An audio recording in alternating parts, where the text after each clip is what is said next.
m'énerve un peu. Ah, ben vas-y, écoute. Cette présentation-là va couvrir l'innovation avec l'université comme partenaire, avec M. Denis Marchand. Donc, vraiment, comment décupler sa capacité en R&D.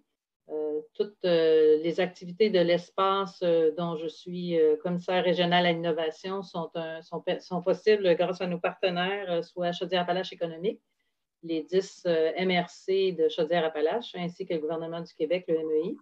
Donc, merci à nos partenaires. Et puis, sans plus tarder, je vais vous présenter un peu M. Denis Marchand, notre conférencier aujourd'hui. Alors, Denis est conseiller senior pour le groupe partenariat d'affaires de l'Université de Sherbrooke. Il détient un baccalauréat en maîtrise, une maîtrise en génie électrique et une maîtrise en administration de l'Université de Sherbrooke. Donc, c'est un pur et dur de l'Université de Sherbrooke. Avec 30 ans d'expérience en gestion opérationnelle d'innovation et en R&D, autant dans le manufacturier, le secteur automobile, les technologies et les télécoms, la passion de Denis consiste à supporter l'innovation sous toutes ses formes, notamment dans les PME. Moi, j'ai eu la chance de travailler avec Denis dans le passé avec Défi Innovation, donc vraiment aider les entreprises à faire leur premier pas dans le monde de l'innovation, le monde universitaire, le monde de la recherche un peu plus poussé. Alors, aujourd'hui, Denis va nous aider à comprendre un peu, il y a un nouveau rôle avec le groupe partenariat d'affaires de l'Université de Sherbrooke et qui est un groupe très particulier qui a vraiment comme mandat de faciliter le travail, la connexion, le maillage avec les entreprises. Donc, sans plus tarder, je laisse la parole à Denis Marchand. Bien, merci beaucoup, Michel. Bonjour tout le monde. Pour l'introduction, je vais commencer immédiatement et puis je vais essayer de passer au travers de tout ça assez rapidement pour vous laisser le temps de poser quelques questions. N'hésitez pas, je pense que vous avez des questions dans le chat. Michel pourra me les transmettre. J'ai aussi des vidéos à vous présenter et j'ai deux plans. J'ai un plan A et j'ai un plan B. Donc, ça se peut que je saute deux diapositives à un moment donné si le plan A fonctionne bien. Vous savez que la technologie, des fois, ce n'est pas tout le temps parfait. Donc, je commence par un clin d'œil. Le clin d'œil, c'est êtes-vous trop occupé pour innover? On l'aime bien, celle-là, Michel et moi, et puis je pense que c'est important de le mentionner parce que souvent, on est pris dans le day-to-day. Je le sais, je l'ai vécu personnellement dans ma carrière professionnelle. On était tout le temps pris à des problèmes quand on a une usine à faire tourner, qu'on a du monde à faire travailler, etc. On oublie souvent qu'on ne règle pas les problèmes assez vite. On les laisse traîner, puis finalement, ça nous coûte plus cher. Donc, c'est important de toujours considérer l'innovation comme étant un besoin essentiel, je dirais, une activité essentielle de toute organisation. Ensuite de ça, l'université comme écosystème d'innovation. On oublie souvent aussi qu'on a un réseau au Québec, on a un réseau d'universités, de cégep, de collèges, je vais mentionner les CCTT tout à l'heure. On a vraiment un réseau de la recherche qui est très, très performant. Il y a beaucoup de monde très, très compétent qui peut aider les entreprises. Le problème, c'est que les entreprises ne le savent pas tout le temps. Et puis qui ont des perceptions, des préconceptions par rapport à comment travailler avec. Est-ce que c'est possible, premièrement, de le faire? C'est-tu trop compliqué? Est-ce que, etc., etc. Il y a toutes sortes de questionnements, puis je suis sûr que vous en avez. Donc, je vais vous présenter aujourd'hui comment une université fonctionne, comment nous, on fonctionne, qu'est-ce qu'on a fait pour faciliter, justement, l'accès à l'université, aux ressources de l'université. Par ailleurs, c'est son mandat de l'université. Les principaux mandats de l'université, comme vous le savez, c'est la formation, évidemment, et la recherche, mais aussi le soutien à la communauté. Nous, c'est nos trois grands thèmes. Donc, je vais vous parler tout de suite. Là, je vais passer au partenariat de recherche en milieu universitaire. Pourquoi? C'est très important si vous voulez relever les défis d'aujourd'hui et de demain, d'avoir accès à ces ressources-là. Ce sont les ressources les plus pointues. Si vous êtes à la recherche d'une expertise hautement qualifiée, vraiment dans un domaine pointu, vous avez besoin de soutien financier pour vos projets. Les universités ont accès à des leviers financiers pour des projets en recherche partenariale avec des entreprises ou des organisations extérieures. Puis aussi, les universités, puis je mentionne aussi encore une fois les cégeps, les CCTT, ont des infrastructures importantes, des équipements qui ont été payés par des fonds publics, qui ne sont pas tout le temps utilisés à 100 %, puis c'est là pour ça. Donc, évidemment, il faut trouver la bonne recette. Ça ne veut pas dire que c'est extrêmement facile, mais ça se fait, on le fait couramment et ça va très bien. Le but aujourd'hui, c'était ça. Souvent, les gens voient ça comme une montagne, c'est gros, là. Fait que par où on part? C'est ça. L'université, la perception de l'université, c'est que, c'est la colline du Haut-Savoir ici à Sherbrooke, c'est comme ça qu'on appelle ça. C'est un peu pareil partout. Bon, comment on joint ce monde-là? Comment on leur parle? Comment on travaille avec eux autres? Ils sont déjà occupés, ils font de l'enseignement, ils font toutes sortes de choses. Et puis, c'est ainsi, les défis, vous savez que la COVID ne sont pas simples, là. Tous les professeurs ont dû se convertir rapidement à l'enseignement en ligne. C'est extraordinaire ce qu'ils font les enseignants, que ce soit au cégep, à l'université ou au secondaire ou au primaire, depuis ce problème-là. Là. C'est vraiment tout un défi. Donc, pourquoi travailler avec une université? Bon, je l'ai mentionné un peu, les expertises. Il y a des expertises pointues dans les universités. Des chercheurs, des chercheuses hautement qualifiés. Il y a des infrastructures et des équipements.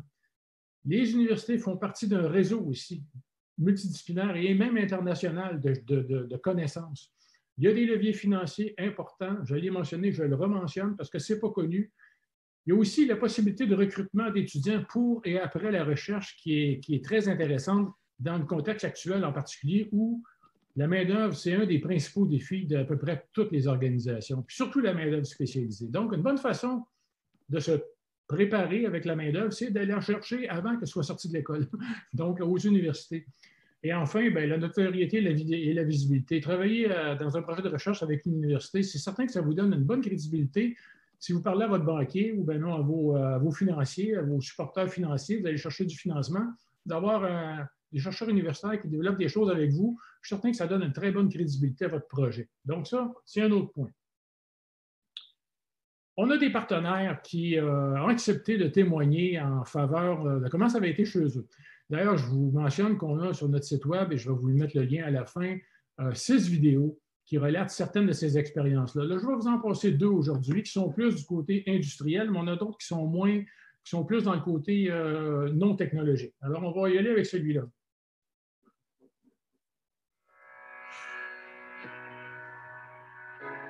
Chez Verbon, on travaille le métal en feuille.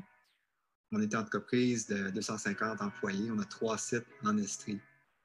Au niveau de l'innovation, pour moi, c'est même pas un choix, c'est une question de survie de l'entreprise. La qualité des gens qu'on a dans notre équipe, la qualité de leurs idées, c'est ça qui va nous faire avancer. Donc, l'Université de Sherbrooke a ce pouvoir-là aussi de créer des innovateurs. Le partenariat avec l'Université de Sherbrooke, selon moi, il est essentiel. Une fois qu'on a commencé à l'utiliser, qu'on se rend compte à quel point, un, c'est facile d'accès, 2, qu'il y a énormément de compétences dans plusieurs domaines dont on peut profiter facilement. Moi, quand j'ai un problème, j'appelle Jocelyn Veilleux, qui est professeur à l'Université de Sherbrooke en génie chimique. J'en abuse pas. Mais il reste que j'ai accès à ça maintenant parce que j'ai des partenariats qui sont constants avec l'université. Fait que ça vient renforcer l'équipe de R&D d'une entreprise parce que c'est comme un écosystème externe de R&D. Il y a aussi l'accès à plusieurs équipements parce qu'on développe des nouvelles technologies. Donc, on a besoin souvent d'équipements qui soient rares ou dispendieux qu'on n'a pas nécessairement chez Verbon. Donc, l'Université de Sherbrooke nous permet de les utiliser, pas seulement avec les professeurs, mais on a vraiment de nos employés qui sont formés pour utiliser les équipements. Moi, j'incite les PME à en profiter parce que c'est beaucoup plus facile que ce que l'on croit. De faire un premier projet va permettre de créer des ponts, de créer des liens. Avec le groupe de partenariat d'affaires de l'Université de Sherbrooke, il y a plusieurs personnes qui ont différentes spécialités. Il y a aussi toute une partie d'aide au niveau administratif qui vont nous aider à monter les projets parce que ça nous donne aussi accès à du financement. Donc, on vient créer un bras de levier avec l'argent qu'on investit. On peut le multiplier par 2, par 4 pour aller augmenter les retombées du projet.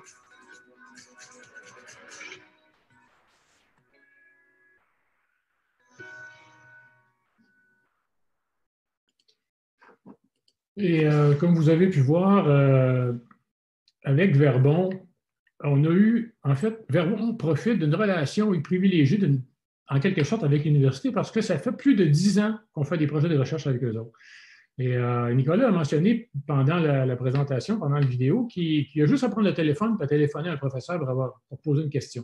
Ça, c'est une relation qui se développe avec le temps et qui est très profitable à la fois pour les chercheurs et aussi pour les entreprises, parce que du côté de l'entreprise, c'est le fun, il y a une réponse rapide, ça n'y a rien coûté dans ce cas-là. Et du côté du chercheur, il est toujours près des besoins de l'entreprise, puis ça permet de donner une meilleure formation aux étudiants. D'ailleurs, les chercheurs utilisent presque toujours, des étudiants dans les projets de recherche qu'ils font avec des entreprises. Je vais vous emmener au prochain vidéo qui, lui, est une petite entreprise de Quaticook, en fait, des gens qui ont décidé de se donner un défi, et je vous laisse le regarder.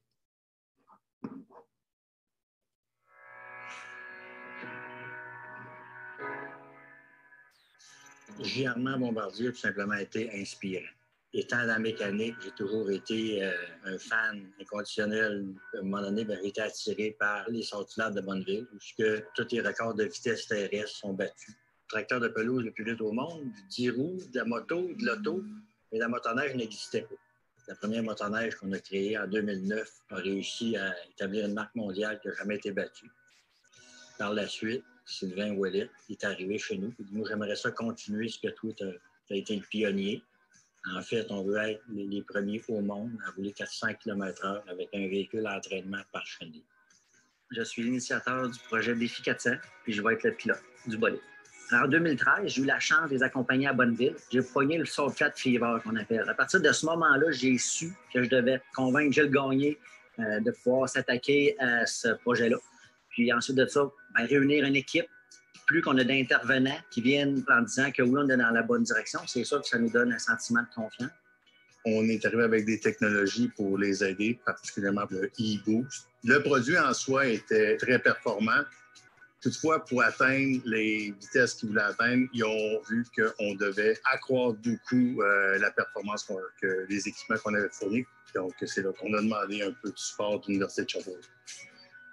À Bonneville, il y a beaucoup d'universités d'impliqués en aérodynamisme, en technologie de toutes les sortes, en suralimentation. Vous voyez ça comme une grosse maison inaccessible. La maison du savoir où tu es le petit patenteux dans ton monde, tu n'as pas accès à ça. Il est agréablement surpris. J'oublierai jamais la première fois quand M. Marchand a organisé la première rencontre. J'étais un peu gêné. Je disais, ils partent des locaux d'université, ils vont tomber dans mon petit garage bien simple. C'était pas l'effet qu'il y avait eu du tout. Il avait été impressionné parce qu'on arrivait à faire avec nos petits moyens. Il avait compris qu'on était au bout de nos petits moyens. Je pense que ça a déclenché l'envie de nous aider. Ça a créé un mariage ingénieur incroyable. Tout le monde a mis du cœur là-dedans. Encore aujourd'hui, je suis dépassé par ce partenariat-là. Il y a plein d'entreprises que les projets vont mourir sur la table parce qu'ils n'ont pas l'arrêt de ça, puis ils ne savent pas que l'université peut le faire pour eux autres. Je pense qu'il n'y a pas une entreprise qui ne devrait pas se demander qu'est-ce que l'université peut faire pour nous.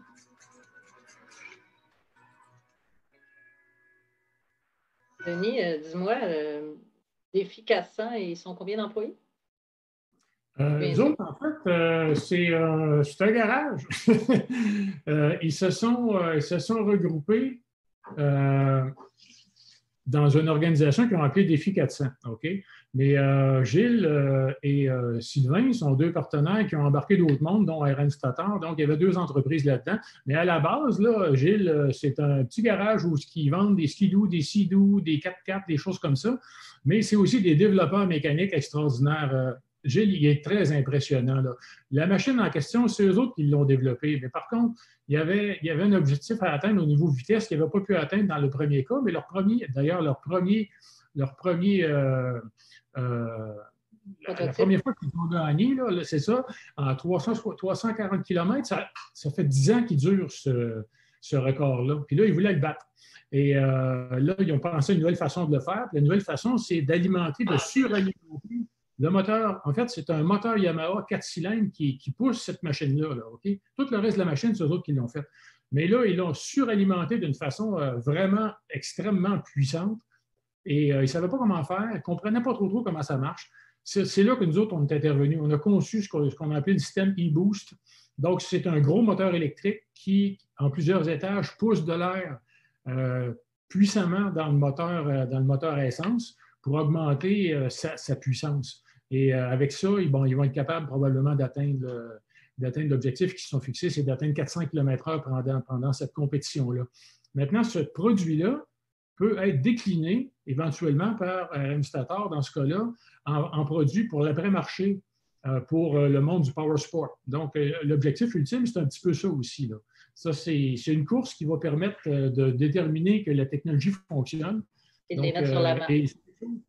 C'est ça. Et c'est quelque chose que quand moi je l'ai rencontré, tout à fait par hasard d'ailleurs, je vais vous raconter un petit peu l'histoire, je pense que ça vaut la peine. J'ai été invité par la SADC puis le CLD de Quaticook pour parler d'innovation à des entreprises, un déjeuner-conférence, d'ailleurs un matin de décembre nuageux et neigeux et glissant. C'était pas comme aujourd'hui. Ce matin-là.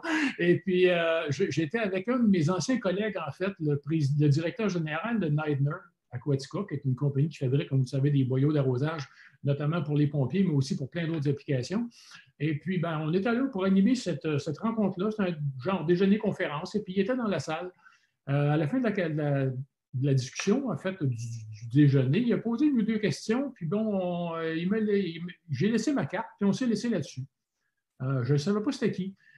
3 jours plus tard, il me téléphone, puis il me dit « Hey, sais-tu, j'ai pensé à mon affaire, j'avais un projet à te proposer. » J'ai dit « C'est quoi? » Puis là, il me parle un petit peu de ça. J'ai dit ça va exciter pas mal certains professeurs, chercheurs que je connais. Alors, j'ai décidé d'aller les rencontrer, d'aller voir ce qu'ils faisaient.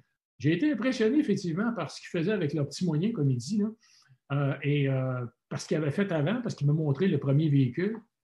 C'est de là que ça a commencé. Là, je lui ai dit, regarde, je vais en parler à des chercheurs que je connais, et puis on va voir ce que ça donne. Je leur en ai parlé, ils ont dit, wow, on veut y parler. Fait que je les ai emmenés avec ma voiture à Quaticook, on est allé les rencontrer, on a visité, on a parlé, et de là, le projet a pris forme. Et puis la prochaine rencontre a eu lieu dans les locaux du 3IT, où ils sont les laboratoires. Et puis, on a appliqué sur un programme de subvention pour eux autres. Ça a payé la majorité du travail qu'on a fait. Et puis, il y a eu un produit qui a fonctionné tout de suite. Il était bien impressionné de ça. Il dit, moi, je marche par essai-erreur un peu souvent. Les gars, ils disent, les autres, bien, ils ont fait le calcul. Et puis, après les calculs, ils ont choisi l'équipement, ils l'ont bâti, ils l'ont programmé, parce que ça, c'est un des problèmes de la programmation de ça. Et puis, ça a marché tout de suite. Il était bien impressionné. Mais ça a été très... Oui, ça, c'était pas des... C'était plus scientifique un peu. Quand on parle d'expertise pointue, là, c'est que pour eux autres, là, c'était impossible à faire ça. OK? Il n'y avait pas l'expertise, il n'y avait pas le background pour ça, mais il y avait beaucoup, beaucoup d'autres expertises très complémentaires. Et puis, ben, mettre ça ensemble, comme il a dit, ça a fait un mariage ingénieur-ingénieux, il aime bien dire ça. Et puis, ça a fonctionné. Je vais poursuivre, là, je vais sauter immédiatement les 2 autres slides qui étaient mon plan B pour les vidéos. Parce que... Et je vais vous emmener ici. Donc, la recherche partenariale universitaire, moi je pense sérieusement que c'est une pièce maîtresse d'une stratégie d'innovation. Une stratégie d'innovation, bien, vous le savez, ça commence par une stratégie d'entreprise, ça commence par un plan stratégique. Et tout ça, ça se décline dans le temps. Ce n'est pas des choses qui se font à la pièce. Il faut penser longtemps d'avance. D'ailleurs, pour travailler avec une université, je vous conseille fortement de penser longtemps d'avance parce que les projets, il faut les mettre en place. Ça peut prendre du temps. Des fois, ça va très vite. D'autres fois, ça va moins vite. Surtout s'il y a des subventions qui sont impliquées. Il faut faire des demandes, il faut attendre les réponses, etc.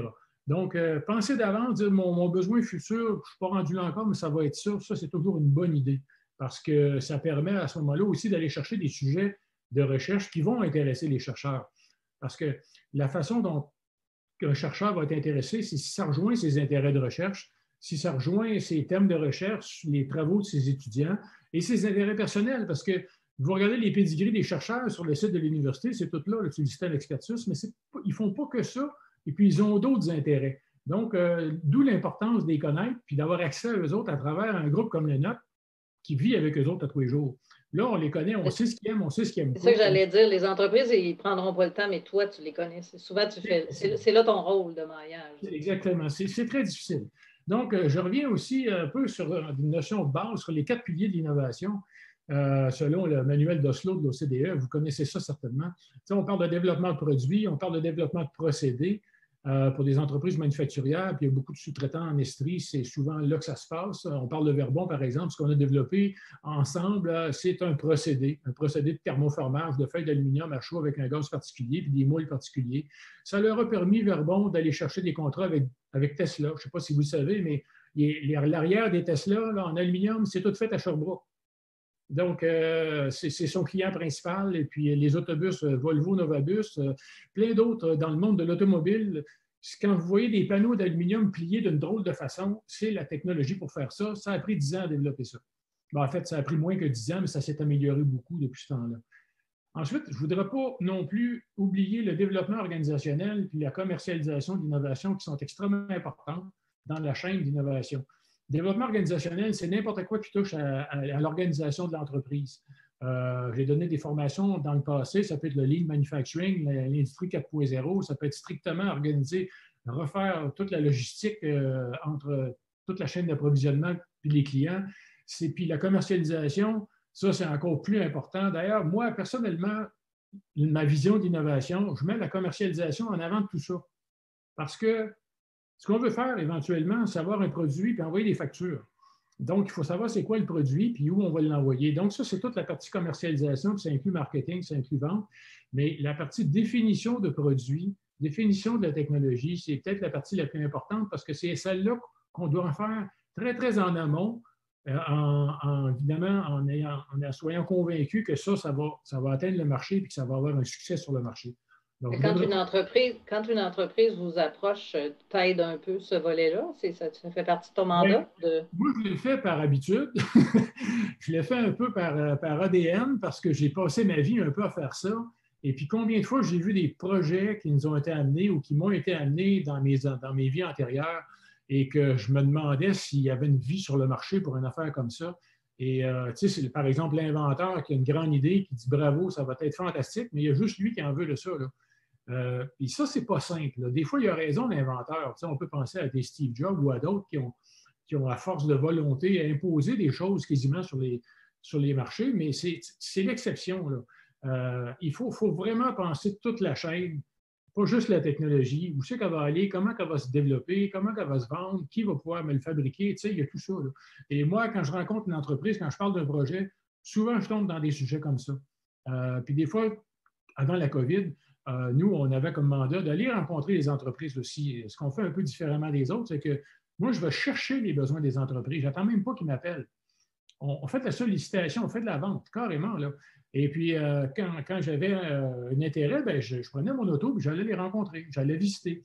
Puis souvent, l'intérêt ou plutôt le besoin qui m'était présenté par l'entreprise, je me rendais compte en visitant que c'était peut-être pas ça la priorité qu'il aurait dû penser, là. Il y avait peut-être d'autres choses à côté. Et puis, on en parlait. Puis ça faisait bifurquer des fois les projets, puis ça faisait réfléchir l'entreprise. Ça faisait partie de mon mandat aussi, mais ça m'est comme resté collé dans le dos. Donc, je l'ai fait un petit peu par défaut, là, tout en respectant, évidemment. Mais je pense que c'est une des valeurs ajoutées de votre approche aussi, d'être vraiment de voir le projet comme un ensemble, là. En fait, je vais vous le dire un petit peu plus loin. Notre groupe, on est 7 personnes, là. Ben, on est 8, mais on n'est pas tous à plein temps. On est tous des gens qui viennent du marché du travail. On ne vient pas de l'université. Même si moi, j'ai travaillé à l'université dans le passé, ça remonte à 30 ans. Premier centre de microélectronique au Canada, mais après ça, j'ai quitté et j'ai parti dans l'industrie. Et puis mes collègues aussi, on a tous des expériences industrielles, entrepreneuriales. On a même une notaire avec nous autres. Donc, on a une vision des choses différentes des gens de l'université. L'université a eu la bonne intelligence d'aller chercher des gens de l'extérieur pour ce groupe-là, parce qu'ils ont senti que c'était un problème. Et puis, on fait une très bonne équipe ensemble. Puis l'autre avantage, c'est qu'on peut monter des projets multidisciplinaires. On a plusieurs expertises. Puis dans la réalité d'aujourd'hui, ça arrive souvent que un médecin nous amène un projet. Un médecin, oui, j'en ai un présentement qui nous a amené un projet. Moi, j'ai trouvé un ingénieur, puis il y a un aspect légal là-dedans. Il faut mettre un avocat aussi. Donc, on a la faculté de droit. Donc, quand on parle d'écosystème des universités, je dis des universités, c'est ça. Il faut être capable de parler entre eux et d'être capable de monter des projets. C'est des projets complexes d'habitude, des projets multidisciplinaires, mais on a un outil pour ça, nous autres. Ça s'appelle le 3IT. Je vais en parler tout à l'heure. Donc, maintenant, les retombées, on en a déjà parlé, des retombées de la recherche partenariale. Premièrement, il y a l'innovation. C'est une retombée importante, c'est ça qu'on veut. Il y a des fonds, il y a des leviers financiers disponibles, il y a de la main-d'œuvre spécialisée, puis ça, c'est peut-être le point le plus important. Il y a le développement de connaissances, parce que l'entreprise, en faisant un projet de recherche avec des universitaires ou d'autres, ils apprennent des choses. Puis rester enfermé dans notre usine, dans notre bureau, dans notre entreprise, puis à regarder Google, puis à regarder Internet, oui, mais on n'apprend pas grand-chose. Si vous voulez augmenter vos connaissances, collez-vous sur du monde qui en ont plus. C'est assez simple. Et en fin de compte, on a des solutions à nos problèmes. Parce que souvent, nous, les besoins qu'on va chercher dans les entreprises, c'est des problèmes pour lesquels ils veulent des solutions. Ce n'est pas tout le temps que je veux développer un produit pour faire un marché. Des fois, c'est purement juste un problème qui veulent une solution. Une production, ouais. Un gros problème dans l'usine ou un problème de production. Des choses comme ça. Mais évidemment, il y a des consultants aussi. Il y a il y a d'autres gens qui font. On n'est pas en compétition avec ces gens-là. Nous autres, on va faire, les universités, des choses qui sont plus, puis là, je vais en parler, du domaine de la recherche universitaire un peu plus à gauche. Donc, justement, le positionnement de la recherche pour des universités, si vous connaissez l'échelle là, des niveaux de maturité technologique ou des TRL en anglais, Technology Readiness Level, ça vient de la NASA. Donc, à la gauche, complètement, on est à l'étape du concept. On a une idée. Puis à la droite, à l'autre bout, on est rendu avec un produit. Okay? Puis entre les deux, bien, il y a tous les étages là, d'évolution de ce concept-là vers le produit. Généralement, les universités, bien, c'est la ligne jaune, puis les consultants des entreprises, c'est la ligne verte. Puis j'ai mis les CCTT là-dedans parce qu'on travaille avec des CCTT à l'occasion. On est complémentaires, puis on se rejoint à un certain moment donné. Okay? C'est là que, des fois, dans des projets, on se partage la tâche. Il y a un bout qui est fait par le CCTT. J'ai un projet en cours présentement qui commence avec une entreprise, d'ailleurs, de votre région. Il m'a fait un beau témoignage, ça s'appelle RCM Modulaire. Bien, lui, il travaille avec Mécanium. Et puis, mais il y a un bout de là-dedans, là, puis il y a une entreprise qui s'appelle Revtech aussi, qui va être impliquée là-dedans, qui est un de nos partenaires. Mais il y a un bout là, aussi du coin. Il y a un bout que vraiment, ça va prendre une expertise très pointue en intelligence artificielle et en robotique collaborative. Puis ça, bien, ça va être nous autres qui va travailler dessus. Donc, on est en complémentarité avec le reste du réseau. Les entreprises commencent à le comprendre. Et puis, ça s'organise, ça se fait. Ce n'est pas si compliqué que ça. Donc, ça, c'est important de comprendre ça. C'est sûr que si une entreprise nous arrive, moi, je veux faire un produit qui va se vendre demain matin, l'université, ce n'est pas le bon intervenant. Il faut commencer ailleurs. Mais quand quelqu'un te dit que ça ne se fait pas, là, c'est le temps. Non, ça ne se fait pas, là, ça, c'est pas. Quand ça arrive, ça, moi, je les envoie ailleurs. Je les envoie ailleurs. C'est ça. Si je trompe de porte, il n'y a pas de coup de pied qui se donne, là. Quand on n'a pas l'expertise, on n'est pas gêné de l'envoyer ailleurs. Les chercheurs du Québec se connaissent. Nous, on commence à connaître. On est un réseau. Encore une fois, dernièrement, une entreprise de Montréal qui est assez grosse, là, spécialisée, nous a emmené 3 projets. Parmi ces projets-là, il y en a un qu'on n'était pas capable. C'est impossible. Ça prend des infrastructures de sécurité qu'on n'avait pas. Fait des explosions, là, c'est pas tout le monde qui fait ça. Il y en a un autre projet que ça, on est capable. Ça, c'était vraiment du côté robotique, plus collaboratif. Ça commençait à être pas mal compliqué. Il y a un troisième projet non, ça, on ne le faisait pas. Par contre, un de nos chercheurs a dit, moi, je connais un chercheur à l'UQTR à Trois-Rivières qui se spécialise là-dedans. Donc, on les a mis en contact avec le chercheur de l'UQTR puis ça a l'air à fonctionner, pour qu'il y ait une réponse à son besoin. Nous autres, on veut aider l'entreprise. On veut aider, on ne peut pas le faire, on va aller chercher ailleurs. Des fois, on ne le trouve pas. Comme en plastique. En plastique, à l'Université de Sherbrooke, on n'est pas très... Il y en avait un expert avant dans le passé, Michel Huneau, il est parti, il est allé ailleurs. Ça fait quelques années. Mais moi, j'ai fait un projet avec une entreprise de l'Estrie où là, lui a travaillé, mais après ça, il m'a envoyé à Polytechnique. Il m'a dit, chercheur-là, ça va être la bonne personne pour de l'extrusion de plastique. Fait que des fois, ce n'est pas vous la porte finale, mais il faut oser. On a le droit de vous déranger quand même. C'est ça le message. Absolument. On est là pour ça, nous autres, justement pour éviter de déranger les chercheurs et les professeurs à l'université qui n'ont pas le temps de faire ça, eux autres là. Et c'est ça le problème, je vais un petit peu plus en parler ici. Dans le processus traditionnel d'un partenaire qui a besoin d'aide, puis je fais la petite séquence, là, vous voyez ce que c'est, le contact avec l'université, l'université évalue les besoins, le maillage. Ce morceau-là, c'est lui qui est difficile.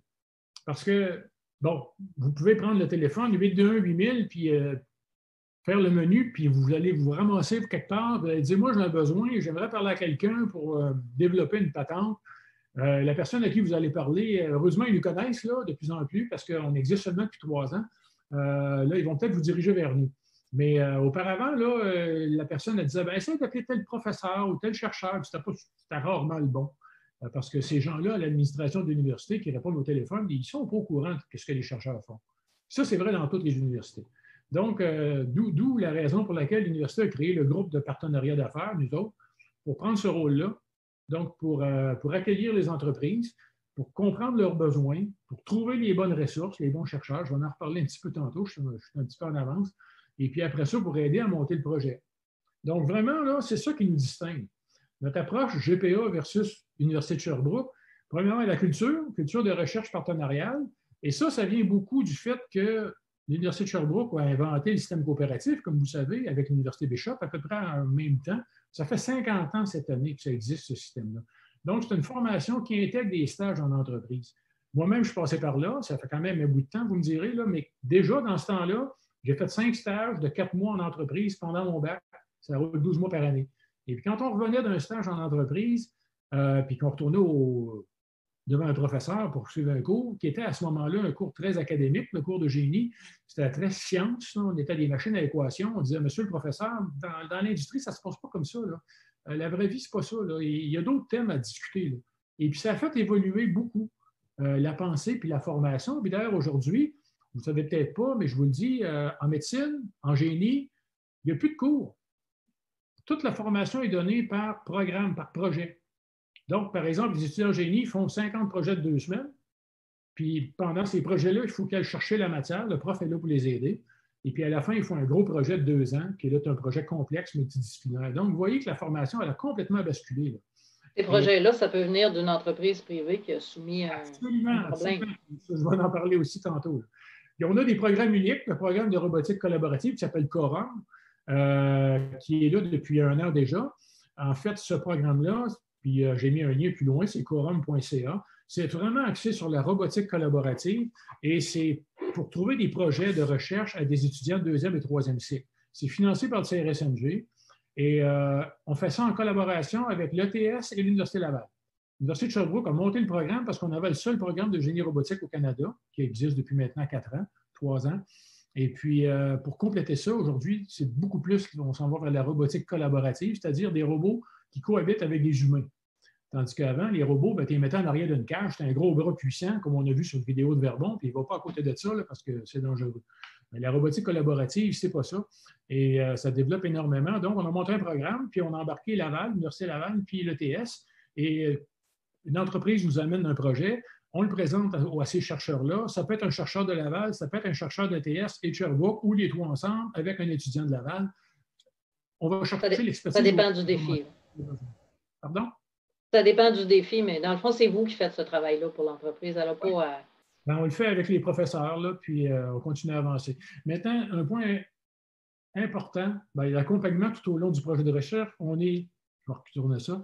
C'est important, on reste là pendant le projet, nous. On va suivre le projet. On a un échéancier. On va achaler le prof pour qu'il rencontre ses objectifs. Et puis, l'entreprise aussi, on va suivre. On va avoir des réunions régulières. Et puis, on va se parler comment ça va, y a-t-il un problème, on peut-il intervenir, etc. Donc, ça, c'est important parce que ça décharge les chercheurs de bien des problèmes. Et puis, on comprend des fois aussi que les entreprises ont des problèmes qui font que le projet va ralentir. Mais bon, ça, on va vivre avec, là. Mais on essaie quand même de toujours conserver nos objectifs, nos livrables, nous assurer que le projet avance normalement selon la cédule qui est entendue au point de départ. Et puis, on part de vos besoins et non l'inverse.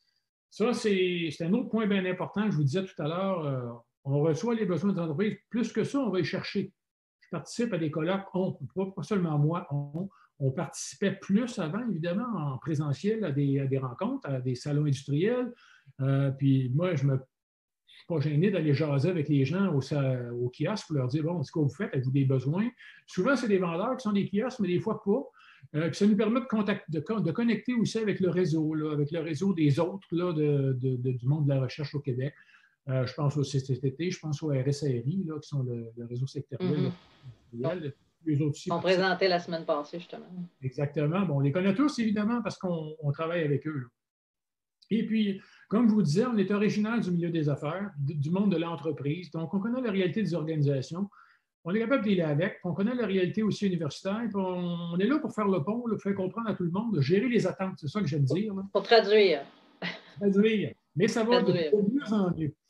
Donc, nous, on considère qu'on a une approche, une accessibilité simplifiée par rapport à ça. C'est ça qu'on a essayé de faire. C'est ça notre objectif. Le GPA, c'est pour simplifier l'approche. Parce que c'est pas facile, c'est pas simple. Les universités, c'est des grosses machines. Il faut être capable d'avoir une organisation là-dedans qui fait le pont là-dedans. Donc, tout ça. Puis je vous rappelle que le GPA, ça se rapporte directement au vice-recteur à la recherche partenariale. Donc, nous autres, on est connectés sur le rectorat.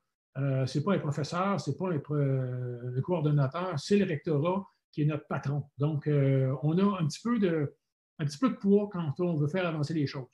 Ça, c'est important aussi. Finalement, le groupe de partenaires d'affaires, c'est ça. Faciliter le maillage entre vos besoins et les ressources de l'université. Ça se résume carrément à ça.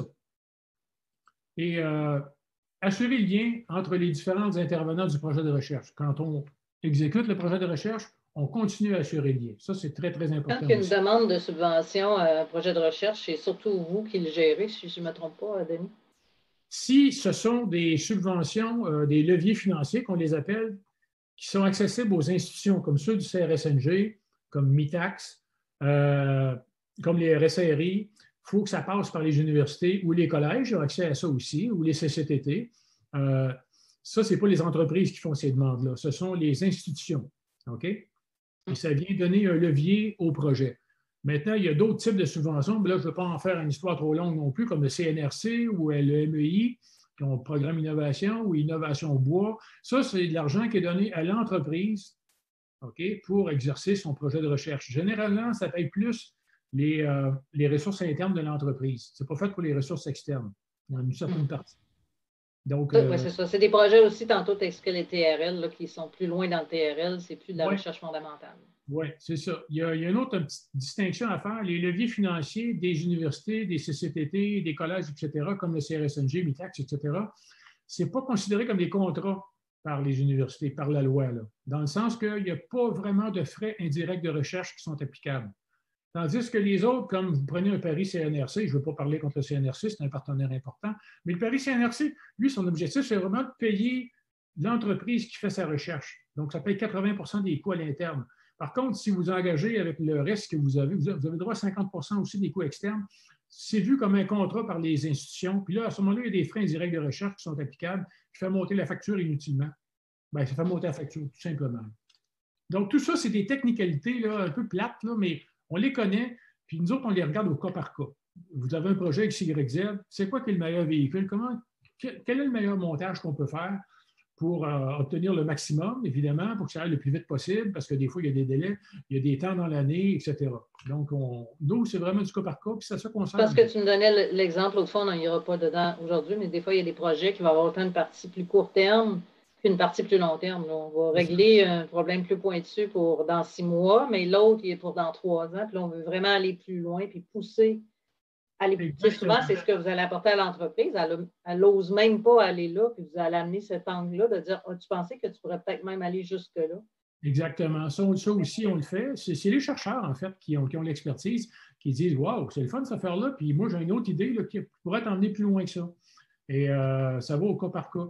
Mais tu sais, tu as absolument raison. Là, il y a de multiples possibilités. D'ailleurs, j'étais rendu là. Ça tombe bien, on a un bon timing. Peut-être j'ai déjà vu ta présentation. Donc, quand je parle de possibilités de partenariat, ça peut prendre plusieurs formes. Bon, premièrement, il y a les stagiaires au baccalauréat. Je sais que mon collègue François Crevier vous a fait une présentation aussi là, pour le système coopératif. Les stages. C'est toujours une bonne façon, ça, de commencer un projet, de commencer à réfléchir à un projet d'innovation ou de régler un problème interne pas trop compliqué. Les stagiaires baccalauréat, ils sont même très bons, ils sont surprenants. Et ça ne coûte pas cher. Il y a des projets d'étudiants de fin de bac en génie que j'ai mentionné tout à l'heure. Il ne faut pas être pressé, mais ça ne coûte rien. C'est l'entreprise qui soumet son projet. En passant, tout ça se fait par une interface web, OK? Vous déposez vos dossiers là, vos projets. Même au niveau des stages, ça se fait maintenant tout par le web. Vous n'avez même pas à vous déplacer. Le seul risque que vous prenez, en fait, c'est que les étudiants ne choisissent pas votre projet. Comme les stages, vous faites un offre de stage, il y en a 5 qui appliquent dessus. Vous choisissez le stagiaire 1, puis c'est le stagiaire 4 qui va être intéressé. On ne sait jamais d'avance. Mais quand même, ça ne coûte pas cher d'essayer et ça marche bien la plupart du temps. Donc, on a un exemple qu'on voit souvent ici dans la région, APN, qui est rendu une vitrine 4.0. Puis moi, ce qui me frappe toujours, souvent dans leur présentation, ils vont dire ça a commencé par un stagiaire. C'est ça, exactement. Un stagiaire qui a débroussaillé un plan et puis là, de fil en aiguille, on a vraiment poussé. J'ai d'ailleurs un dossier qu'on a commencé à discuter la semaine passée avec une entreprise assez grosse. Puis ma recommandation, ça a été prends-toi un stagiaire pour commencer ça parce que c'est pas clair. Fais-toi faire un bon portrait, là, puis mets-le sur ce projet-là. Puis quand le stagiaire aura fait sa job, on va être rendu à un point où on va être capable de le regarder. Ça ne donne rien d'embarquer un chercheur à ce niveau-ci. Il y avait trop de questions ouvertes. Là. Les autres n'étaient pas sûrs. Mais mets-toi un stagiaire là-dedans, tu vas avoir de la viande, tu vas avoir de quoi à dire. Mais vous-là, vous le faites aussi. C'est justement, là, c'est de ne pas hésiter à vous appeler et de dire je vais oser poser la question. Puis il n'y a pas personne qui va rire là, d'eux autres de leurs questions, même si sont pas quand je fais ça, je connecte directement avec le service des stages, puis je parle avec François Crevier des fois ou à d'autres. Je dis regarde, j'ai cette entreprise-là, il y aurait besoin d'un stagiaire là-dedans. y en a-tu disponible? Qu'est-ce qui se passe? Tu sais, on essaie d'aider, de connecter le mieux possible. C'est pas juste téléphone-les, puis téléphone-lui, puis organise-toi avec. Tu sais, on fait un peu plus que ça. Il y a évidemment les projets de maîtrise, les projets de doctorat, des projets un peu plus long terme, un peu plus de viande. Là. Ça, c'est intéressant parce qu'il y a beaucoup de leviers financiers qui viennent avec ça. Puis là, ben, l'étudiant, il travaille son projet de maîtrise, c'est ça. Là. Puis il va travailler pendant 2 ans là-dessus au travers de cours. Puis le doctorat, ben, c'est 3 à 5 ans. Donc là, on travaille de choses beaucoup plus complexes, beaucoup plus avancées, beaucoup plus poussées aussi. Par contre, on a aussi maintenant des projets de maîtrise professionnelle. Ça, c'est un autre type de maîtrise qui a commencé il y a quelques années où les étudiants font des cours. C'est plus court, premièrement, qu'une maîtrise ordinaire, mais il faut qu'ils fassent aussi un projet avec une entreprise. Donc, ça peut être... Exactement. Donc, au lieu d'écrire une thèse, il faut qu'il fasse un projet concret. Exactement. Ce n'est pas une thèse complète, c'est un projet. Puis c'est de la recherche, si on parlait des DRL tantôt, là, on n'est pas dans la recherche pure, là, on est dans la recherche appliquée. Là. Okay? Mais c'est un projet d'étudiant quand même. Là. Puis l'étudiant, il va falloir qu'elle travaille dans l'entreprise. Il faut qu'il fasse vraiment un bout là-bas. Et ça peut être financé aussi, soit par Mitax, soit par d'autres. Donc, il y a un intérêt intéressant pour ça. Il y a les projets de maîtrise avec Corum, je les mentionne séparément, parce que Corum a déjà un financement du CRSNG qui est déjà approuvé pour des projets. Donc, ça va plus rapidement, autrement dit. Donc, si vous parlez de robotique collaborative, c'est probablement le meilleur véhicule. Là. Après ça, il y a des partenariats avec un chercheur ou une chercheuse directement. On a des chercheurs qui travaillent directement avec des entreprises, puis il n'y a pas d'étudiants impliqués. Et lui aussi, il peut appliquer sur une subvention. Mais il y a moins de capacité qu'avec des étudiants. Les étudiants, c'est toujours pour les objectifs des universités et du gouvernement, c'est la formation, etc. Oui. Donc, de toute façon, souvent pour les PME, l'étudiant est plus près de sa réalité. Je veux dire, il est moins dans 10 ans, lui, il est appliqué ce qu'il se connaît déjà, ce qui vient d'être découvert, ce qu'on a découvert l'année passée, l'année d'avant. Puis encore une fois, ça dépend quoi. Si je remonte au premier projet de Verbon, là, quand il nous a amené, en fait, c'est les défis d'innovation qui avaient amené le premier projet de Verbon. À cette époque-là, il y avait une usine à Valcourt, un peu plus loin que Valcourt, là, puis il y avait un client, ou à peu près, là, qui était à BRP. Depuis ce temps-là, il y a 2 usines à Sherbrooke de plus, là, puis c'est là qu'il fait les produits dont on parlait tantôt. Mais Verbon, au point de départ, ça a commencé comme, moi j'ai une idée, j'aimerais ça être capable de plier du métal en feuille, normalement de l'aluminium, pour qu'elle ne soit pas affaiblie dans les coins. Parce que quand on plie un métal, on trouve en étirer les molécules, les atomes, et puis là, ça va être plus faible. Et puis, il a vu venir le marché de l'aluminium, et puis, c'est un professeur, finalement, qui a travaillé là-dessus, un chercheur qui a travaillé tout seul là-dessus pendant une couple d'années, peut-être pas. Puis après ça, qui a embarqué des étudiants, puis on a développé un procédé. Et puis, à un moment donné, on a développé une machine, c'est lui qui l'a fait, la machine. Mais tout ça, c'est fait avec le temps, mais ça a commencé par une idée de même. On était vraiment dans le TRL presque 0, 0,1. Ouais. Il ne voulait pas se faire dire que ça ne se faisait pas. En fait, il ne s'est pas fait dire que ça ne se faisait pas, il s'est fait dire il y a peut-être une façon de faire ça intéressante qui est pas mal meilleure que ce qui existe. En fait, ça n'existait pas sur le marché. Ça se faisait pas. Il y a moyen aussi de faire des contrats purement et simplement. Puis ou des projets avec un ou plusieurs partenaires industriels et l'université. Ça, en passant, un projet de recherche avec un chercheur universitaire qui implique des étudiants qui auraient 2 entreprises, ça, c'est le fun parce que là, on va chercher jusqu'à des fois là, des leviers financiers de 3 à 4 fois. Donc, vous mettez $1, vous allez en récolter 3 ou 4. C'est pas mal le maximum qu'on peut aller chercher là, en termes de financement public, là, à peu près 80% du projet. T'sais, par exemple, on va faire une alliance avec le CRSNG, on va compléter ça avec un RSRI, là, comme, je ne sais pas, moi, Prima. Comme Prima, la semaine passée, qu'on présentait. Ou InnoVR, peu importe lequel. Et puis là, on va se ramasser avec un financement qui est multiplié. Là. Puis ça, c'est quand tu dis plusieurs entreprises, ça peut être un fournisseur et un client. Là. Pas des compétiteurs nécessairement. 2 entreprises. En fait, les critères, là, si on parle des leviers financiers, puis je reprends toujours cette expression-là, des institutions universitaires ou collégiales, ce sont principalement 2 choses. 2 employés sur le payroll, donc avec des T4, puis une enseigne commerciale et non pas un bureau à la maison ou dans la cave. Ça ne marche plus. Il n'y a pas besoin d'avoir 20 employés minimum. Il n'y a pas de minimum. 2 sur le payroll. Dans le temps, dans la version précédente là, des programmes du CRSNG, c'était 2 employés depuis 2 ans. Le 2 ans a débarqué avec le nouveau programme Alliance. Et puis, le minimum qu'on peut aller chercher de projet, c'est 10 000, 20 000. Donc, l'entreprise met 10 000, puis le CRSNG met 20 000. C'est un projet de 30 000. Ça, c'est des projets plus faciles à aller chercher. Les profs les aiment bien, ça, parce qu'ils ne sont pas difficiles à monter. Puis, avec ça, on est capable de mettre un étudiant pendant 1 an, puis le prof aussi. Et puis, pour faire ses premiers pas pour une entreprise, ça doit être plus gérable, plus atteignable. Là. Moins... En fait, les premiers pas, c'est un stagiaire. Après ça, c'est peut-être un projet de maîtrise professionnelle. Après ça, c'est un MITAX. MITAX, en passant, on peut faire des demandes multiples. On peut évaluer un projet grosso modo, dire celui on pense qu'on a besoin de 1 an, 3 fois 4 mois. OK? On va faire une demande pour 3 blocs de 4 mois parce que ça marche par bloc, les MITAX. Chaque bloc, c'est 15 000 puis MITAX en paye la moitié. 7 500, l'entreprise en paye 7 500. Puis le 7 500 que l'entreprise paye, bien, évidemment, c'est admissible au crédit d'impôt RSCDE du gouvernement. Donc, finalement, ça revient en bout de ligne à 3 000 $, 3 500. Pas cher.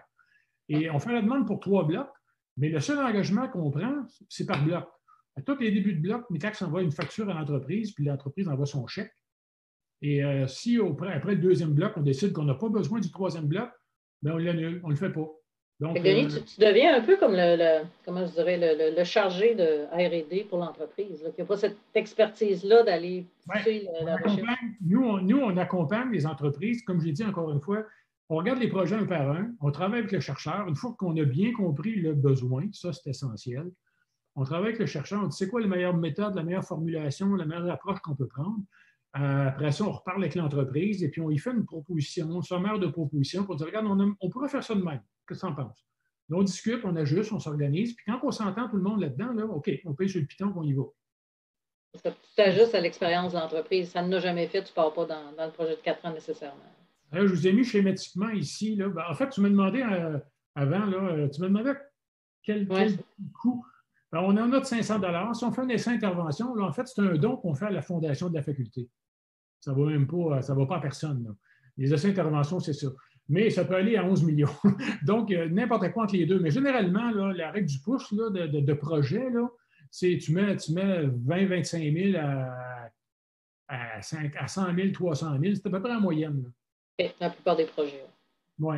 Il y en a de tous les sortes. Là. Puis comme je te dis, il y en a des tout petits. Là. Je pense que c'est ça le message qu'on voulait passer aujourd'hui, c'est que c'est pas toujours... Des fois, on pense que notre projet n'est pas assez gros pour approcher une université, mais ce n'est pas vraiment un critère de grosseur. Là. Non. De toute façon, on va vous le dire si ça ne fait pas, comme je l'ai dit plusieurs fois déjà, puis justement, je suis rendu là, les étapes du processus, comment on fonctionne. Bien, la première étape, là, vraiment, là, qu'on met beaucoup d'efforts, c'est l'identification du besoin, de bien comprendre le besoin. C'est quoi votre problème? C'est quoi vous voulez faire? Ça, c'est mon travail. J'aimais bien ça quand je pouvais aller vous voir pour en parler en face à face, pour visiter, pour avoir une compréhension de l'entreprise comme il faut. Là, bien, on fait ça virtuellement, puis bon, c'est pas aussi efficace, mais on fait notre possible. Et donc, ça, là, moi, quand j'ai fait ça, puis quand je suis conscient que ça va bien avec ça, là, je prends ça, puis j'emmène ça à mes collègues qui sont des coordonnateurs ou coordonnatrices, qui ont comme mandat principalement de faire un maillage entre ce besoin-là, qui est défini clairement, et des ressources universitaires. Les ressources, ça peut être des laboratoires, des professeurs, des étudiants, ça peut être toutes sortes de choses. Mais là aussi, on est encore impliqués, nous autres, les conseillers, on travaille ensemble. Donc, vraiment, là, c'est très logique comme processus. C'est quoi votre problème? C'est quoi que vous voulez faire? Très clairement. C'est qui est le mieux placé pour répondre à ce besoin-là? Y a-t-il le temps? On peut-tu trouver des leviers, etc.? Après ça, on monte le projet. Et puis là, on continue, on fait un accompagnement pendant le projet. Phase 3, celle-là peut s'étirer, là, évidemment. Là. Puis on suit le déroulement de la recherche. Puis à la fin, on fait une rétroaction. À la fin du projet, nous, on va revoir l'entreprise et puis on va revoir le prof. On dit, puis comment ça a été? Y a-t-il eu des problèmes? Quels problèmes? Comment on les a solutionnés? On se fait une base de données de ces choses-là. Et puis, ça nous permet, en fait, amélioration continue. On essaye de comprendre pourquoi il y a eu des problèmes parce que c'est sûr que dans la structure universitaire, il y a d'autres joueurs qui vont être impliqués. Là. Il y a comme le SARIC, le service d'appui à la recherche, là, qui est l'entité administrative à laquelle on appartient officiellement. Là. Bon, toutes les questions là, qui concernent les contrats, les choses comme ça, la propriété intellectuelle. Mais dans les faits, l'intérêt, Denis, en fait, c'est que les gens, ce bout-là, ils n'ont pas à le voir. C'est justement ça l'intérêt chez vous. Avant, on devait voir ça pour l'avoir fait dans le passé. Maintenant, non, c'est vous autres d'en occuper. Oui, exactement. Le chemin, là. Éventuellement, il va falloir qu'ils signent des choses, là, mais à part de ça, on essaie de prévoir là, tous les problèmes possibles. Donc, ça, c'est à l'environnement universitaire. Puis l'environnement entreprise, bien, il y a 1 et 6. Là. Identification puis poursuite de la relation.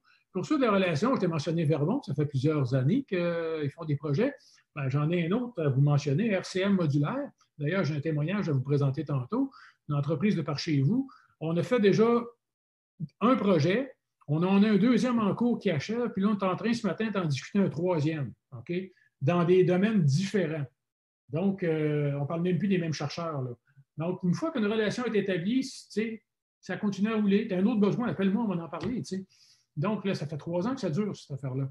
Et c'est pas une grosse compagnie, c'est une belle PME, avec des beaux produits, ils sont innovateurs, ils ont des idées, puis en ayant des idées, c'est ça que les chercheurs aiment, en ayant des problèmes. On va essayer de vous les régler. C'est ça. Donc, pour montrer un petit peu un petit portrait de ce qu'on a fait depuis 3 ans, là, on a eu 268 projets qui sont en analyse de chercheurs et chercheuses, puis on a 186 en cours d'exécution présentement. Donc, puis, comment il y en est rentré pour se rendre à ces chiffres-là? 400-500. C'est sûr qu'il y en a qui n'ont pas passé. C'est sûr qu'il y en a qu'on a envoyés aux stagiaires, on ne les compte pas, OK, parce que ce sont des projets de recherche. Il y en a d'autres qu'on a envoyés ailleurs. Mais on a servi de porte d'entrée à plus que ça, beaucoup plus que ça. Mais quand même, 186 projets en exécution à ce moment-ci et 268 qui sont en analyse à ce moment-ci. Si on les fait toutes, d'habitude, le ratio, là, quand ils sont rendus en analyse, là, on les fait pas mal toutes. Donc, additionner ces deux chiffres-là, là, puis c'est le taux de succès là, en 3 ans. C'est quand même pas mal, là, parce qu'on n'est pas une si grosse équipe que ça. Puis l'Université de Sherbrooke, c'est quand même pas l'Université de Montréal non plus, ou Laval, c'est beaucoup plus gros. Mais il y a quand même 1440 chercheurs, quand même pas mal de monde, puis une trentaine de mille étudiants. Donc, c'est sûr que c'est... Mais on est fiers de ça parce que ces projets-là n'auraient pas été là si on n'avait pas été là. Avant, c'était sur une base ad hoc, les gens appelaient à l'université comme ça, où ils connaissaient quelqu'un qui connaissait quelqu'un. Donc, je suis C'est vraiment une démarche plus structurée, là, vraiment. Oui. Puis on parlait d'un écosystème étendu. Bien, on travaille avec tout ce monde-là. Je vous ai donné des exemples tantôt, là. Évidemment, Québec Innove, CRS-Angil, CNRC, MITAC, c'est sûr, les RSRI. Cégep de Sherbrooke, on a une collaboration avec eux autres, avec le réseau des CCTT, Synchronex. On a un partenariat avec Productique Québec. J'ai envoyé des projets à d'autres CCTT. Il y a des chercheurs qui se connaissent entre eux. Donc, tu sais, il faut profiter. On est tellement petit au Québec par rapport au reste du monde là, que si on n'utilise pas à bon escient nos ressources, si on ne collabore pas, il n'ira pas loin. Moi, c'est ma philosophie. C'est la philosophie de l'université en général. Finalement, l'université, ce n'est pas une business. On n'est pas en compétition. Non, je pense que les dernières années, les universités font un réel effort. Puis, entre autres, moi, ça me frappe là, comment vous travaillez, mais pour se rapprocher puis mettre ça plus facile un peu pour les entreprises. J'ai mis quelques photos d'infrastructures et de partenariats majeurs qui se sont développés depuis une dizaine d'années. C'est assez impressionnant quand même ce qui a été fait. Commencer à gauche, le CTA, qui est le Centre des technologies avancées, qui est en passant, c'est un OBNL, dont l'Université de Sherbrooke et BRP sont propriétaires à 50 % avec un conseil d'administration séparé. L'objectif de ça, c'est de développer des technologies avancées dans le monde, évidemment, du transport. C'est une bâtisse qui est située à côté du 3IT, que vous voyez un peu plus à droite. Le 3IT, je vais en reparler après. Entre les deux, il y a le laboratoire des technologies de la biomasse qui vient juste d'être fini d'être construit. En fait, c'est très gros. Ce qu'on fait là, c'est développement de technologie de la biomasse. On a un partenaire, un client de par chez vous qui est là depuis déjà 2 ans, là, qui s'appelle Resolve Énergie. Okay. Un projet qu'on a financé d'ailleurs. Oui. Donc, très bonne collaboration, très beau projet. Et ça passe par là. Eux autres, ils sont le directeur de ce laboratoire-là. On l'appelle laboratoire, ce n'est pas un institut, puis il y a des nuances. Là. Jean-Michel Lavoie, il est très, très business. Puis, il y a beaucoup de collaborateurs internationaux. Il y a un réseau extraordinaire. Là. Il y a des collaborateurs au Brésil là, pour des bouts de technologie. Là. Il peut aller chercher de l'information un peu partout. Il y a le 3IT, puis le C2MI, je les ai mis un à côté de l'autre. Ça a été construit en 2012. C'est venu d'une subvention du Québec. C'est une infrastructure unique au monde, ça. Les Américains commencent à découvrir ça. Là. Et si vous allez voir sur le site là, du 3IT ou du C2MI, vous avez juste regardé C2MI, vous allez voir que ce qu'il y a là, ça a coûté 400 millions, ces trucs-là, en passant. C'est unique en Amérique du Nord, puis probablement au monde. Puis il y a déjà des centaines de partenaires qui viennent d'un peu partout dans le monde. Là, on parle de microélectronique poussée, avancée. Là. Les partenaires principaux, c'est IBM puis Teledyne d'Alsa, l'autre côté de la rue, qui est une fonderie de silicium. Ils font des MEMS. Celles qui sont allés sur la Lune, notamment, sur Mars, là, des caméras super avancées. Donc, c'est vraiment de la haute voltige. Puis c'est aussi la partie commercialisation d'un projet qui se ramasse là au C2MI. On appelle le 3IT et le C2MI la chaîne d'innovation intégrée, puis je vais vous en reparler un peu après. Il y a une photo aussi en bas à gauche qui est l'usine à béton quand on l'a construit. C'est pas très belle la photo, c'est la seule que j'ai trouvée en 2009.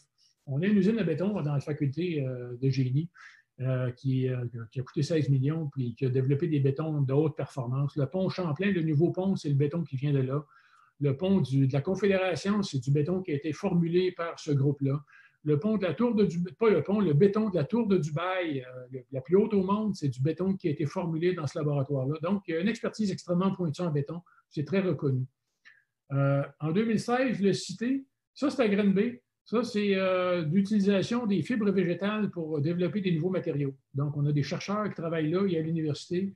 On a mis ça à Granby, pourquoi? C'est la Montérégie, c'est là qu'il y a beaucoup de producteurs maraîchers. Ils ont récemment travaillé sur des technologies d'essayer de faire des plastiques avec des carottes et des patates. C'est assez intéressant.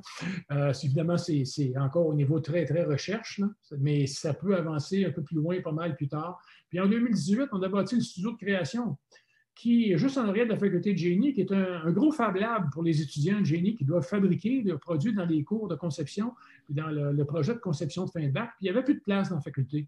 Donc ça, ça a coûté 12 millions. Et ça a été payé entièrement par des fondations, évidemment J.A. Bombardier, et puis des étudiants, des professeurs, des anciens comme moi, qui ont tous mis la main à la pâte pendant une dizaine d'années. On a mis de l'argent dans un pot pour financer ça. Et ça a donné ce bâtiment-là. Mais tous ces bâtiments-là, Denis, les équipements, tout ça, souvent, dans les projets, les entreprises peuvent avoir accès à ça à l'occasion, dépendamment des projets. D'ailleurs, si je prends celui-là en particulier, là, on voit le 3IT à gauche puis le CTA à droite, le DRP. Le 3IT, on appelle ça l'Institut d'innovation technologique interdisciplinaire. Le concept, c'est que c'est une chaîne complète d'innovation. On part des nanotechnologies, on est capable de designer des puces, les fabriquer jusqu'au système mécanique puis au test. Okay? Donc, prototypage, design et essai. Le concept, c'est partage des infrastructures. Dans les concepts passés des universités et de la recherche, chaque chercheur allait chercher des subventions pour acheter des équipements pour sa propre recherche, puis il avait son petit labo. Je caractérise un petit peu, là. Mais là, c'est le contraire. On a un paquet de labos qui sont utilisables par tout le monde. Donc, vous avez un projet, un chercheur a un projet, il partage le laboratoire avec d'autres chercheurs. Et ça inclut n'importe quel chercheur du campus ou des campus de l'Université de Sherbrooke. Et je peux vous dire que l'an dernier, je n'ai pas les chiffres pour 2020, mais en 2019, il y a 250 entreprises dont les employés sont venus travailler dans ces laboratoires-là avec les chercheurs et les professionnels de recherche sur leurs projets. Quand ils vont, ils peuvent passer quoi? Une semaine là, 2 semaines? Comment ça se passe? Ils vont, je ne sais pas, ça dépend des cas. Là. Puis tout ça est géré encore une fois par un site web. Là. Il y a un projet, il y a un projet qui est cédulé, il est planifié. Il y a des laboratoires qui sont identifiés avec des équipements qui sont identifiés avec des chercheurs pour travailler. Ça, c'est réservé dans le temps pour l'entreprise qui est accompagnée par un professionnel de recherche ou un étudiant. Ou bien, à un moment donné, quand il devient bien habitué, il va quasiment tout seul. Mais il y a des normes à suivre, évidemment. C'est un environnement contrôlé. Puis là, c'est ainsi, évidemment, COVID-19, là, c'est... Oui, c'est plus compliqué un peu. Mais l'année passée, il y a quand même 250 entreprises qui ont travaillé plus ou moins là-dedans à un moment donné. Denis, on arrive à déjà 1 heure de présentation. Je pense qu'on est pas mal à la fin, par contre. Je vais vous envoyer quelques autres photos. Ça, c'est le plus grand parc solaire dédié à la recherche au Canada. C'est énorme. On a 1 mégawatt on développe des plus. Voici des exemples de partenariats avec des entreprises, avec des produits. Je vous ai mis quelques photos. Celui de droite en haut, là, en passant, là, c'est le prototype du projet Défi 400. Mais ça s'est ramassé dans le véhicule. Ça, c'est des exemples de projets d'étudiants. Vous voyez qu'ils font des choses très, très complexes. Ce n'est pas des petites affaires. J'aimerais aussi mentionner le quorum, j'en ai parlé tantôt. Chef des projets de recherche, Sylvie Toulinet, puis on va soumettre ça au projet quorum, c'est de la robotique collaborative. Il y a des fonds qui viennent avec.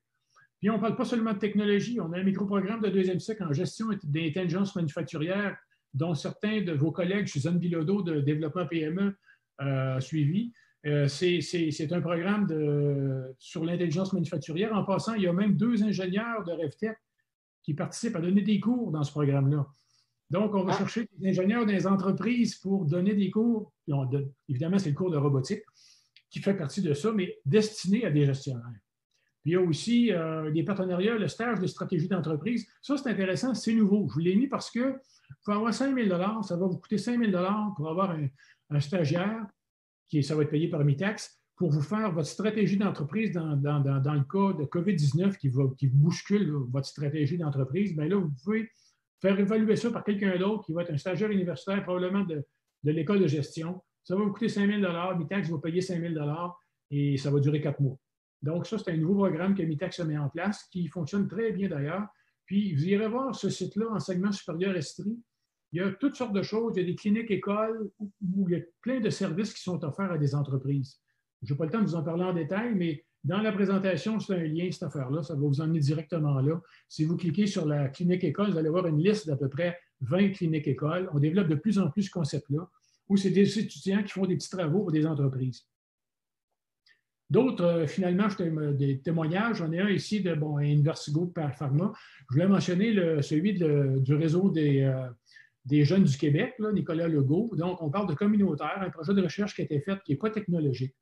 L'autre à droite, Danny Gagnon, le RCM modulaire, avec qui on est rendu au 3e projet, là, qui m'a fait un témoignage. Celui-là, c'est un autre garage de Mégantic là, qui s'appelait Traction Mégantic. Là, ils ont appelé ça Entreprise PHSS, Simon Fortier. Et il relate là-dedans son expérience avec nous autres. On l'a fait en 6 mois dans son cas. Puis son problème, c'était ça. Il a développé une jupe pour camion, remorque, et puis il fallait qu'il teste ça quelque part pour démontrer que ça marchait bien. Bien, on a mis ça dans une soufflerie, on a fait une maquette. Un mini-camion. Un mini-camion, puis en fait, on a une très grosse soufflerie, et puis ça lui a permis de démontrer que sa technologie était très bonne. Puis là, ben, il vend ça à Robert Transport, puis à Canac. Donc, ça a débloqué en 6 mois, cette affaire-là. Simon est bien content. Puis, tu sais, dans le fond, c'est un garage quand je suis allé le voir. Mais il y avait une belle idée d'un beau projet, quelque chose que personne ne pouvait faire à part une université. Puis enfin, le dernier, la FADOC Estrie. On a fait un projet pour la FADOC Estrie. Ils sont très heureux. Puis ça, encore une fois, pour démontrer que ce n'est pas juste de la technologie. Là. Nous, pas juste du génie chimique. Là. Non, du génie mécanique. On représente les 3 campus et les 8 facultés. OK? Il y a 120 regroupements de recherche, il y a 1440 chercheurs, 396 programmes. Donc, nous, on est la porte d'entrée vis-à-vis de tout ça pour l'innovation industrielle. En quelque sorte, c'est ça l'écosystème d'innovation. Là. Puis, ça nous a pris... on est rendu à 3 ans et demi, là, puis on n'a pas encore tout avalé ce qu'il y a là-dedans. Là. On en découvre encore à tous les jours. Même vous, là. Sur les autres universités. Ben, je pense qu'on est content que vous soyez là pour nous aider, Denis, quand on s'approche. Puis le message aujourd'hui, c'est ça qu'on voulait que les gens retiennent, c'est que ça peut faire peur, mais il faut oser déranger, il faut oser appeler. Il y a des mécanismes qui se mettent en place pour vous mettre ça plus facile. Donc, n'hésitez pas. Si vous êtes trompé de porte, on vous trouvera la bonne, on vous dira où vous orienter. Mais osez absolument. Je vais juste aller voir s'il y en a